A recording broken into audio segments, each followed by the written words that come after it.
একবিংশ শতাব্দীর ভয়াবহ মানবিক সংকটের সাক্ষী মিয়ানমারের রোহিঙ্গা জনগোষ্ঠী। ২০১৭ সালে গোষ্ঠীটির ওপর সেনাবাহিনীর চালানো হত্যাযজ্ঞ, ধর্ষণ, লুটতরাজ দেখে আঁতকে ওঠে বিশ্ব। ভয়ে আতঙ্কে সাগর পাড়ি দিয়ে বাংলাদেশে আশ্রয় নেয় ১৫ লাখেরও বেশি রোহিঙ্গা।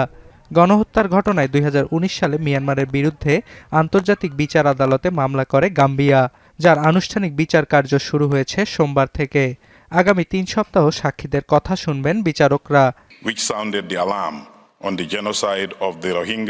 নেদারল্যান্ডসের হেগে দ্বিতীয় দিনের শুনানিতে গাম্বিয়ার আইনজীবী রাখাইনের উত্তর অংশে মুসলিম জনগোষ্ঠীর ওপর হওয়া নিপীড়নের বিস্তারিত বর্ণনা করেন। তিনি জানান, পরিকল্পিতভাবে রাখাইন জনগোষ্ঠীর বাড়ি বাড়ি গিয়ে হত্যাযজ্ঞ চালিয়েছে জান্তা। বৃদ্ধদের ধরে ধরে হত্যা করা হয়েছে, লাশ গুম করতে ভাসিয়ে দেওয়া হয়েছে নদীতে। চরম যৌন নির্যাতনের শিকার হয়েছেন নারীরা, যেখানে বাদ যায়নি শিশুরাও। শুধু হত্যাই নয়, জাতিগত নিপীড়নের অংশ হিসেবে গ্রামের পর গ্রাম জ্বালিয়ে দেয়া হয়। এটি একটি ক্লিন অপারেশন ছিল এবং পুরোপুরি সাজানো ছিল বলে বিচারকদের উল্লেখ করেন গাম্বিয়ার আইনজীবী। এদিকে বুধবার চলমান শুনানি কার্যক্রম নিয়ে বিবৃতি দেয় মিয়ানমারের পররাষ্ট্র মন্ত্রণালয়।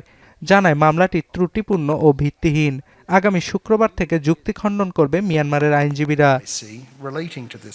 ইহুদি গণহত্যার প্রেক্ষাপটে প্রণীত ১৯৪৮ সালের কনভেনশনের আওতায় আন্তর্জাতিক বিচারিক আদালতে মামলাটি দায়ের করা হয়। সে সময় গণহত্যা কনভেনশনে স্বাক্ষর করে মিয়ানমার এবং গাম্বিয়া।